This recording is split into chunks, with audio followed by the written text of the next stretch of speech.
Welcome to cross the countries. நான் உங்கள் மனோஜ். போன வார வீடியோவில் வந்து ஆஸ்திரேலியாவுக்கு வர்றதுக்கு என்னென்ன வழிமுறைகள் அப்படின்னு பார்த்தோம். இன்றைக்கி அதில் ஸ்பெசிஃபிக்காக ஸ்கில்டு இண்டிபெண்டன்ட் விசா சப்கிளாஸ் 189 அப்படிங்கிறத பற்றி பார்க்க போகிறோம். இது வந்து ஒரு பெர்மனன்ட் ரெசிடென்சிக்கான ஒரு விசா.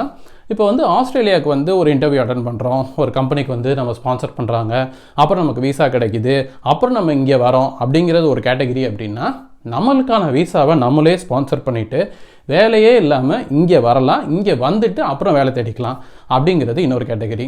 ஸோ இதுதான் வந்து இந்த பெர்மனன்ட் ரெசிடென்சிக்கான ஒரு விசா 189. இதோட அட்வான்டேஜஸ் என்னென்னு பார்த்தீங்கன்னா, நமக்கு வந்து ஸ்பான்சர்ஷிப் தேவையில்லை, அது இல்லாமல் நமக்கு அன்லிமிட்டெட் ஒர்க் ரைட்ஸ் இருக்குது. நம்ம வந்து ஆஸ்திரேலியாவில் எங்கே வேணாலும் எந்த கம்பெனிக்கு வேணாலும் வேலை பார்த்துக்கலாம். இப்போ நம்ம வந்து ஒர்க் பர்மிட்டில் வரோம்னா ஒரு ஸ்பெசிஃபிக் கம்பெனிக்கு வேலை பார்க்குற மாதிரி இருக்கும். இப்போ நிறைய அடிஷ்னல் பெனிஃபிட்ஸ்லாம் இருக்காது. ஸோ அதெல்லாமே வந்து இந்த விசா வந்து கவர் பண்ணிடும். ஸோ இன்றைக்கி நம்ம வீடியோவில் இந்த விசா வந்து எப்படி அப்ளை பண்ணலாம், இதுக்கான எலிஜிபிலிட்டி என்ன, என்னென்ன டாக்குமெண்ட்ஸ்லாம் தேவை, அப்புறம் இந்த விசாக்கு எவ்வளோ செலவாகும், அப்புறம் இதுக்கு எவ்வளோ ப்ராசஸிங் டைம், இதெல்லாம் வந்து ஸ்டெப் பை ஸ்டெப்பாக பார்க்க போகிறோம். ரெடியா?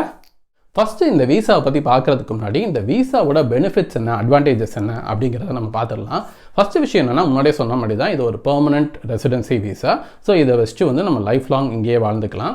செகண்ட் விஷயம் என்னென்னா, இதுக்கு வந்து அன்லிமிட்டெட் ஒர்க் ரைட்ஸ் இருக்குது. அதாவது ஆஸ்திரேலியாவில் எங்கே வேணாலும் போய் வேலை பார்த்துக்கலாம், எந்த கம்பெனிக்கு வேணாலும் வேலை பார்த்துக்கலாம். இப்போ ஒர்க் பர்மிட்டில் வரோம்னா ஒரு ஸ்பெசிஃபிக் கம்பெனிக்கு மட்டும் தான் வேலை பார்க்குற மாதிரி இருக்கும். ஸோ இதில் வந்து நமக்கு அன்லிமிட்டெட் ஒர்க்கிங் ரைட்ஸ் இருக்குது. மூணாவது விஷயம் என்னென்னா, நம்மளால் கிட்ஸ் அப்புறம் வந்து ஸ்பவுஸ், நம்ம ஹஸ்பண்டோ ஒய்ஃபோ அவங்கள வந்து ஸ்பான்சர் பண்ணி ஆஸ்திரேலியா கூப்பிட்டுக்கலாம். அதுக்கப்புறம் வந்து கிட்ஸு பார்த்திங்கன்னா, பிஆரோட கிட்ஸுக்கு வந்து இங்கே ஃப்ரீ எஜுகேஷன் இருக்குது. ஸோ அவங்களுக்கு வந்து காசு பே பண்ணணும் அப்படிங்கிறதுலாம் இல்லை. அடுத்து வந்து நமக்கு வந்து மெடிக்கல்ஸும் ஹெல்த் கேர் பெனிஃபிட்ஸும் நிறையா இருக்குது. ஸோ அதுக்கு வந்து மெடிக்கேர் அப்படின்னு ஒரு கார்டு தருவாங்க. ஸோ அதை வச்சுட்டு நம்ம ஹாஸ்பிட்டல்ஸ்க்கோ இல்லை கிளினிக்ஸ்க்கோ எங்கே வேணாலும் போய்க்கலாம். ஸோ அதுவும் நம்ம கவர் ஆகிடும். இது இல்லாமல் இன்னும் நிறைய அட்வான்டேஜஸ் அண்ட் பெனிஃபிட்ஸ் இருக்குது. பட் இதுதான் வந்து மெஜாரிட்டி. விசா ப்ராசஸை வந்து இப்போ நம்ம வந்து 6 கேட்டகரியாக பிரிச்சுக்கலாம். ஃபஸ்ட்டு விஷயம் என்ன அப்படின்னா எலிஜிபிலிட்டி. ஃபஸ்ட்டு வந்து இந்த விசா அப்ளை பண்ணுறதுக்கு நம்ம எலிஜிபிளா அப்படிங்கிறது செக் பண்ணணும். செகண்ட் விஷயம் என்னென்னா ஸ்கில்ஸ் அசஸ்மெண்ட் அப்படின்னு ஒன்று பண்ணுவாங்க. அதாவது நம்ம படித்த படிப்பும் அதே மாதிரி நம்ம ஒர்க் எக்ஸ்பீரியன்ஸ் இது ரெண்டையுமே வந்து அசஸ் பண்ணி நமக்கு வந்து ஒரு பாயிண்ட்ஸ் தருவாங்க. மூணாவது விஷயம் வந்து எக்ஸ்பிரஷன் ஆஃப் இன்ட்ரெஸ்ட், EOI அப்படின்னு சொல்லுவாங்க. அதாவது என்னென்னா, கவர்மெண்ட் கிட்ட வந்து எனக்கு ஆஸ்திரேலியாவுக்கு மூவ் பண்ணி வர்றதுக்கு இன்ட்ரெஸ்ட் இருக்குது, அதுக்கான எலிஜிபிலிட்டியும் ஸ்கில்ஸ் அசஸ்மெண்ட்டும் நான் பண்ணிட்டேன் அப்படின்னு சொல்கிறது தான் third step, EOI. Fourth step வந்து இப்போ நம்ம EOI லான்ச் பண்ண உடனே கவர்மெண்ட் வந்து அதை அக்செப்ட் பண்ணி நமக்கு வந்து ஒரு இன்வைட் அனுப்பும். ஸோ ஃபோர்த்து ஸ்டெப் என்ன அப்படின்னா விசா அப்ளிகேஷன். நம்ம வந்து அந்த இன்வைட் வந்ததுக்கு அப்புறம் நம்ம வந்து விசாவை லான்ச் பண்ணணும், தேவையான டாக்குமெண்ட்ஸ்லாம் வச்சுட்டு.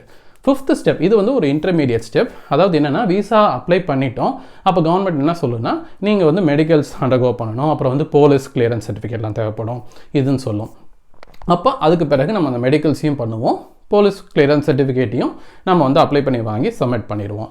சிக்ஸ்த்து ஸ்டெப் தான் வந்து அப்ரூவல் ஸ்டேஜ். ஸோ இதுதான் வந்து ஃபைனல் ஸ்டேஜ். எல்லா டாக்குமெண்ட்ஸும் சப்மிட் பண்ணிவிட்டு ஒரு குறிப்பிட்ட வெயிட் டைம் இருக்கும். அந்த வெயிட் டைமுக்கு அப்புறம் நமக்கு வந்து விசா அப்ரூவ் ஆகும். இதுதான் வந்து இந்த ஸ்டேஜஸ் ஆஃப் விசா.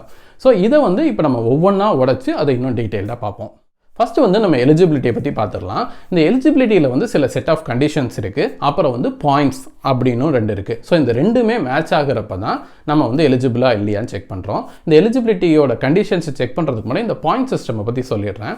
ஸோ இந்த பாயிண்ட் சிஸ்டம் என்ன அப்படின்னா, நான் ஆஸ்திரேலியாவில் வந்து இப்போ இந்த EOIன்னு சொல்கிறேன்ல, இந்த இன்வைட் வருது அப்படின்னா அது வந்து பாயிண்ட்ஸ் பேசிஸில் தான் வரும். யாருக்கு அதிகமான பாயிண்ட்ஸ் வச்சுருக்கோமோ அவங்களுக்கு முதல்ல இன்வைட் வந்துடும், யாருக்கு பாயிண்ட்ஸ் கம்மியாக இருக்கோ அவங்களுக்கு வந்து லேட்டாக தான் வரும். ஸோ இந்த பாயிண்ட்ஸை வந்து எப்படி தராங்க அப்படின்னா, ஒருத்தரோட ஏஜ், ஓகேவா, வயசு என்ன அப்படிங்கிறத பொறுத்து, அடுத்து வந்து அவங்க என்ன படிச்சிருக்காங்க, அடுத்து வந்து எவ்வளோ எக்ஸ்பீரியன்ஸ் வச்சுருக்காங்க, அவங்களோட இங்கிலீஷ் லாங்குவேஜ் எப்படி இருக்குது, இன்னும் சில செட் ஆஃப் கண்டிஷன்ஸ்லாம் இருக்குது. ஸோ இதை பேஸ் பண்ணி தான் வந்து பாயிண்ட்ஸ் தருவாங்க.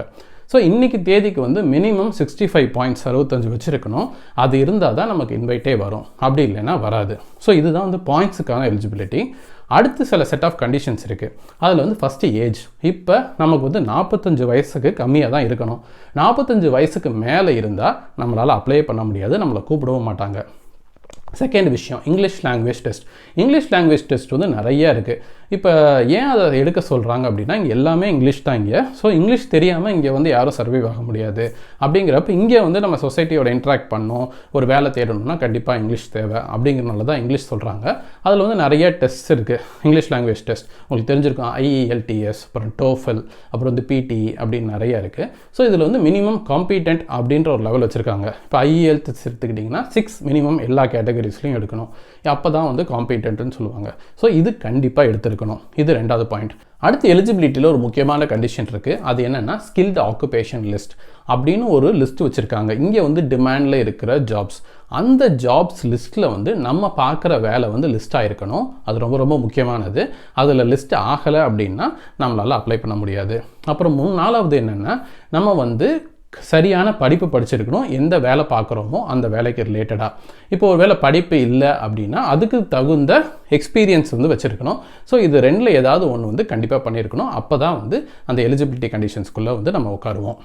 இப்போ நம்ம பார்த்த எலிஜிபிலிட்டி கண்டிஷன்ஸில் வந்து நிறைய ஸ்ட்ரைட் ஃபார்வர்டாக இருக்கும். இந்த ஸ்கில்டு ஆக்குபேஷன் லிஸ்ட் அப்படிங்கிறது மட்டும்தான் கொஞ்சம் புரியாத மாதிரி இருக்கும். அது என்னென்னு நான் சொல்கிறேன். இப்போ இந்த ஸ்கில்டு ஆக்குபேஷன் லிஸ்ட் அப்படின்னு இமிக்ரேஷன் ஆஸ்திரேலியா வெப்சைட்டில் வந்து ஒரு லிஸ்ட், பெரிய லிஸ்ட் இருக்குது. ஸோ அதுக்கான லிங்க் வந்து கீழே டிஸ்கிரிப்ஷன் பாக்ஸில் போட்டிருக்கேன். அதை ஜஸ்ட் கிளிக் பண்ணி பாருங்கள். அதை கிளிக் பண்ணி பார்த்தீங்கன்னா நீங்கள் பார்க்குற ஆக்குபேஷன் அதில் இருக்கா அப்படிங்கிறத செக் பண்ணிக்கலாம். இப்போ வந்து அது வந்து ஒரு இன்ஜினியரோ டாக்டரோ அக்கௌண்டண்ட்டோ அப்படி மட்டும் இருக்கணும் அவசியம் இல்லை. இப்போ அந்த லிஸ்ட்டில் பார்த்தீங்கன்னா செஃப் இருக்குது, ஃபார்மர் இருக்குது, ப்ளம்பர் இருக்குது, நீங்கள் ஒரு நடிகனாக இருக்கலாம், ஆக்டராக இருக்கலாம். ஸோ அந்த மாதிரி இருக்குது, மியூசிஷியனாக இருக்கலாம். ஸோ இந்த மாதிரி நிறைய நமக்கு தெரியாத கேட்டகரிஸ் நிறையா இருக்குது. அதுக்கான கண்டிஷன்ஸும் போட்டிருக்காங்க. ஸோ அதை நம்ம படித்து பார்த்தாலே தெரிஞ்சிடும் நம்ம வந்து எலிஜிபிளா இல்லையா அப்படின்னு. இப்போ ஸ்டெப் 2 ஸ்கில்ஸ் அசஸ்மெண்ட். இப்போ நம்ம வந்து எலிஜிபிள் நம்ம கண்டுபிடிச்சிட்டோம். இப்போ அடுத்த ஸ்டேஜ் வந்து இந்த ஸ்கில்ஸ் அசஸ்மெண்ட்டுக்கு வந்து நம்ம போகணும். இந்த ஸ்கில்ஸ் அசஸ்மெண்ட்டில் என்ன பண்ணுவாங்க அப்படின்னா ஒரு இண்டிபெண்டன்ட் பாடி இங்கே இருக்கும் ஆஸ்திரேலியாவில். ஸோ அவங்க வந்து நம்ம படித்த படிப்பு அப்புறம் நம்மளோட ஒர்க் எக்ஸ்பீரியன்ஸ் இது 2யுமே வந்து அசஸ் பண்ணி பார்ப்பாங்க. எக்ஸாம்பிள் சொல்கிறேன். இப்போ வந்து ஃபார் எக்ஸாம்பிள் ஒரு ஐடி இன்ஜினியராக இருக்கீங்க. ஐடி இன்ஜினியருக்கு வந்து இங்கே ஏசிஎஸ் அப்படின்னு ஒரு பாடி இருக்குது. அவங்க தான் வந்து ஸ்கில்ஸ் அசஸ்மெண்ட் பாடி. ஸோ அவங்க என்ன பண்ணுவாங்க, உங்கள் டிகிரி சர்டிஃபிகேட் கேட்பாங்க, நீங்கள் என்னென்ன படிச்சிருக்கீங்க, மார்க் ஷீட்ஸ் எல்லாம் கேட்பாங்க. ஸோ அதுலேயே வந்து என்னென்ன சப்ஜெக்ட்ஸ் படிச்சிருக்கோம் அப்படிங்கிறதுலாம் வந்துடும். அப்போ நீங்கள் ஒரு ஐடி இன்ஜினியர் தான், ஃபைன் அப்படின்னு சொல்லுவாங்க. அடுத்து உங்களோட ஒர்க் எக்ஸ்பீரியன்ஸ். சரி, நான் வந்து இப்போ இன்ஃபோசிஸில் ஒர்க் பண்ணியிருக்கேன் அப்படின்னா அவங்க வந்து ஒரு செட் ஆஃப் ஒரு ஃபார்மேட்டில் வந்து ஒரு எக்ஸ்பீரியன்ஸ் லெட்டர் வச்சுருப்பாங்க. ஃபார் எக்ஸாம்பிள் பார்த்தீங்கன்னா இதுதான் அந்த எக்ஸாம்பிள் லெட்டர். இதை நான் வந்து ஆன்லைனில் ஏசிஎஸ்லேருந்து எடுத்தேன். ஸோ இந்த ஃபார்மேட்டில் பார்த்தீங்க அப்படின்னா அதுலேயே தெளிவாக போட்டிருக்கோம். ஓகே, இவ்வளோ எக்ஸ்பீரியன்ஸ்டு இவங்க இந்த நாள்லேருந்து இந்த நாள் வரைக்கும் ஒர்க் பண்ணியிருக்காங்க, இவ்வளோ சம்பளம் வாங்கியிருக்காங்க, இதுதான் இவங்களோட ரோல்ஸ் அண்ட் ரெஸ்பான்சிபிலிட்டிஸ் அப்படின்னு ஒரு பயங்கரமான ஒரு ஃபார்மேட் வச்சுருக்காங்க. இந்த ஃபார்மேட்டில் நம்ம வந்து எக்ஸ்பீரியன்ஸ் லெட்டரை சப்மிட் பண்ணால் தான் இவங்க ஒத்துக்குவாங்க. அப்படி இல்லைன்னா நம்ம ஒர்க் எக்ஸ்பீரியன்ஸ்க்கான அந்த பாயிண்ட்ஸ் வந்து நம்ம கிடைக்காம போயிடும். ஸோ இதெல்லாம் வந்து கொஞ்சம் ஒரு டஃப்பான ப்ராசஸ் தான். பட் இதை வந்து கண்டிப்பாக எல்லோரும் அண்டர்கோ பண்ணி தான் ஆகணும். இதை அண்டர்கோ பண்ணுறப்ப தான் இவங்க வந்து நம்மளை வந்து அசஸ் பண்ணி ஒரு லெட்டர் தருவாங்க. அந்த லெட்டரை பேஸ் பண்ணி தான் நமக்கு வந்து எவ்வளோ பாயிண்ட்ஸ் கிடைக்குது அப்படிங்கிறது தெரியும். இப்போ ஒவ்வொரு ப்ரொஃபஷனுக்கு தகுந்த மாதிரி இந்த ஸ்கில்ஸ் அசஸ்மெண்ட் பண்ணுறாங்கல்ல, அந்த ஆர்கனைசேஷன் மாறும். இப்போ மெக்கானிக்கல் இன்ஜினியரிங்னா இன்ஜினியர்ஸ் ஆஸ்திரேலியா அப்படின்னு ஒருத்தவங்க இருக்காங்க. இதே மாதிரி நீங்கள் ஒரு டீச்சராக இருக்கலாம், இல்லாட்டி ஒரு நர்ஸாக இருக்கலாம், இல்லாட்டி ஒரு செஃப்பாக இருக்கலாம். ஸோ இந்த மாதிரி ஒவ்வொரு ப்ரொஃபஷனுக்கும் இங்கே ஒரு தனி பாடி இருக்குது. ஸோ அந்த ஸ்கில்ஸ் அசஸ்மெண்ட் வந்து அவங்களுக்கான ரிக்குவயர்மெண்ட்ஸ் வந்து மாறிக்கிட்டே இருக்கும். இப்போ இன்ஜினியருக்கு ஒரு மாதிரி இருக்கும், அதுலேயே ஐடி இன்ஜினியருக்கு ஒரு மாதிரி இருக்கும், செஃபுக்கு வேறு மாதிரி இருக்கும். ஸோ அதெல்லாமே வந்து இன்னும் வரக்கூடிய வீடியோக்களில் தனித்தனியாக பார்ப்போம் என்ன ஸ்கில்ஸ் அசஸ்மெண்ட்டுன்ட்டு. இப்போ ஸ்டெப் 3ங்கிறது எக்ஸ்பிரஷன் ஆஃப் இன்ட்ரெஸ்ட் வந்து நம்ம லான்ச் பண்ணுறோம். ஸோ இதில் என்ன ஒரு இது இருக்குது அப்படின்னா எல்லாமே வந்து பாயிண்ட்ஸ் பேசிஸில் தான். முன்னாடியே சொன்னேன்ல, ஏஜுக்கு ஒரு பாயிண்ட்டு, இப்போ உங்களோட இங்கிலீஷ் ஸ்கில்ஸ்க்கு ஒரு பாயிண்ட்டு, அப்புறம் வந்து குவாலிஃபிகேஷன், இந்த மாதிரி நிறைய பாயிண்ட்ஸ் இருக்குது. இதையுமே வந்து நம்ம வந்து இமிக்ரேஷன் ஆஸ்திரேலியாவோட வெப்சைட்டில் போனோம்னா அங்கேயே வந்து தெளிவாக கொடுத்துருக்காங்க என்னென்ன கேட்டகரி ஆஃப் ஏஜுக்கு எவ்வளோ பாயிண்ட்ஸு. நீங்கள் வந்து உங்களோட படிப்பில் இப்போ மாஸ்டர்ஸ் படிச்சிருக்கீங்களா, இல்லை டிப்ளமோ படிச்சிருக்கீங்க, அதுக்கு தகுந்த மாதிரி ஒரு பாயிண்ட்ஸு. ஒர்க் எக்ஸ்பீரியன்ஸாக 5 வருஷத்துக்கு மேலே, நான் ஒன்று 8 வருஷம் அப்படின்னு நிறைய க்ரைட்டீரியாஸ் இருக்குது. அந்தந்த க்ரைட்டீரியாவுக்கு தகுந்த மாதிரி அந்தந்த பாயிண்ட்ஸ் இருக்கும். ஸோ இந்த லிங்கை கிளிக் பண்ணி நீங்கள் போகிறீங்க அப்படின்னா நீங்கள் வந்து உங்களுக்கு எவ்வளோ பாயிண்ட்ஸ் வருது அப்படின்னு நீங்களே அசஸ் பண்ணிக்கலாம். இப்போ இதில் என்னென்னா மினிமம் வந்து 65 பாயிண்ட்ஸ் இருந்தால் தான் எந்த கேட்டகரிக்கும் அப்ளை பண்ண முடியும்.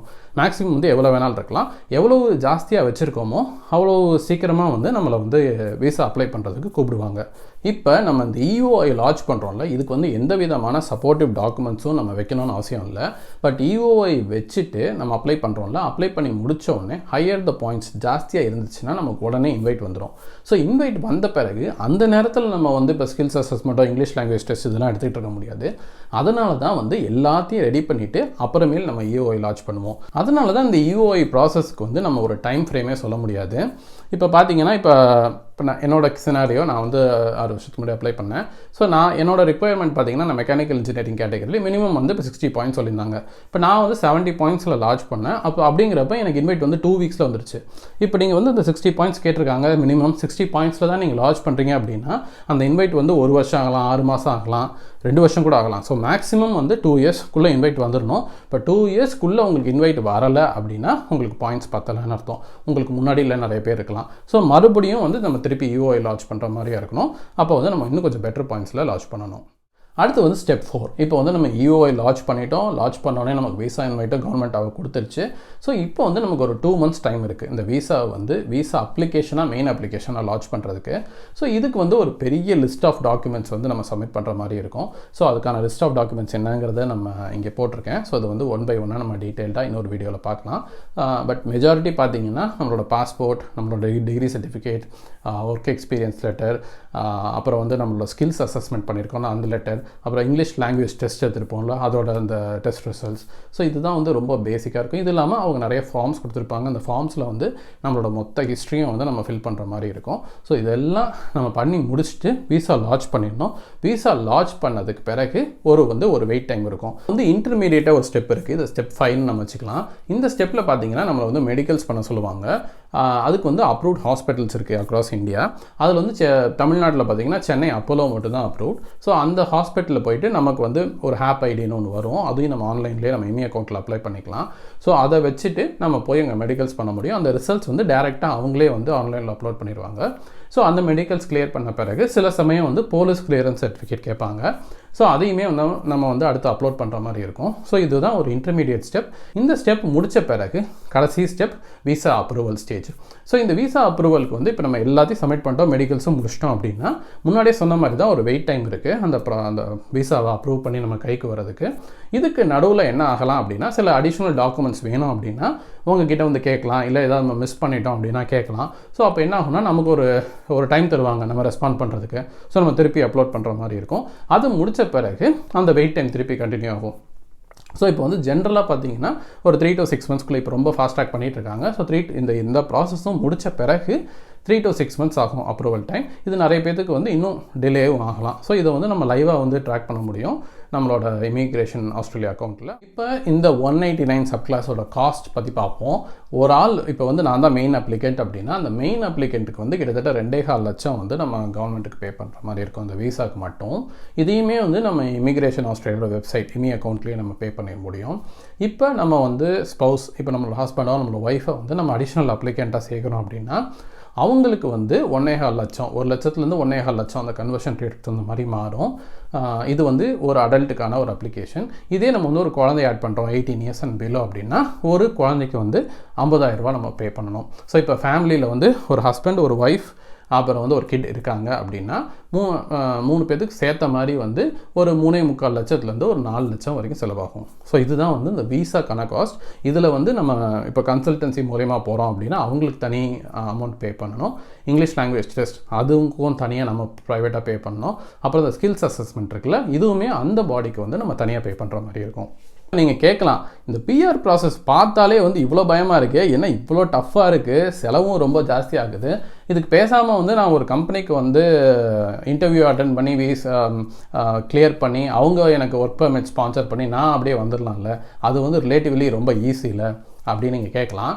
ஆனால் ஆஸ்திரேலியாவுக்கு ஒரு இன்டர்வியூ அட்டன் பண்ணி ஒரு கம்பெனி வந்து உங்களுக்கு விசா ஸ்பான்சர் பண்ணி உள்ளே எடுக்கிறது எக்ஸ்ட்ரீம்லி டிஃபிகல்ட். அதனால தான் இந்த பிஆர் ப்ராசஸ், இந்த ஸ்கில்டு மைக்ரேஷன் அப்படிங்கிறது வச்சுருக்காங்க. ஸோ ஆஸ்திரேலியாவுக்கு உள்ளே வரவங்க ரொம்ப எக்ஸ்ட்ரீம்லி ஸ்கில்டாக இருக்கணும், தகுதி ரொம்ப ஜாஸ்தியாக இருக்கணும். அப்படிங்கிறதுனால தான் இந்த ப்ரோக்ராமை வந்து உள்ளே கொண்டு வந்திருக்காங்க. ஸ்டில் நம்ம வந்து ஒர்க் பெர்மிட் மூலயமா உள்ளே வரவங்களும் இருக்காங்க, பட் ரிலேட்டிவ்லி அந்த பர்சன்டேஜ் வந்து ரொம்ப ரொம்ப கம்மி. ஸோ இந்த ப்ராசஸ் தான் வந்து ரொம்ப ஸ்ட்ரெயிட் ஃபார்வர்ட், கொஞ்சம் கஷ்டமாக இருந்தாலும் இதை அண்டர்க்ரோ பண்ணி நம்ம வந்து இது கிளியர் பண்ணிட்டோம் அப்படின்னா இப்போ லைஃப் லாங் வந்து நம்ம இங்கே செட்டில் ஆகிடலாம். ஏன்னா இப்போ ஒர்க் பெர்மிட்டில் வரோம் அப்படின்னாலும் லைஃப் லாங் ஆஸ்திரேலியாவில் இருக்க முடியாது. ஒரு வேலை போகுது அப்படின்னா நம்ம வந்து திருப்பி இந்தியாவுக்கு போய் தான் ஆகணும். அதனால தான் நிறைய பேர் வந்து இந்த பெர்மனன்ட் ரெசிடென்சி, இந்த 189 விசா வந்து சூஸ் பண்ணுறாங்க. இந்த வீடியோ உங்களுக்கு வந்து இன்ஃபர்மேட்டிவாக இருந்திருக்கும்னு நான் நினைக்கிறேன். இதில் வந்து கண்டிப்பாக எனக்கு தெரியும் இதில் வந்து நிறைய கொஷின்ஸ் வரும் அப்படின்ட்டு. ஏன்னா இது வந்து ஒரு டஃப்பான ஒரு கான்செப்ட், டக்குன்னு எல்லாத்தையும் உள்ளே எடுத்துக்கிறதும் கஷ்டம். ஸோ அதனால் உங்களுக்கு ஏதாவது கொஷின்ஸ் இருந்துச்சுன்னா அந்த கமெண்ட்ஸ் பாக்ஸில் போடுங்க. எங்களால் எவ்வளோ சீக்கிரம் ஆன்சர் பண்ண முடியுமோ அவ்வளோ சீக்கிரம் ஆன்சர் பண்ணுறோம். இன்னும் ஒரு எக்ஸைட்டிங்கான இன்ட்ரெஸ்டிங்கான வீடியோவில் சீக்கிரம் சந்திப்போம். நான் மனோஜ், இது cross the countries. Take care.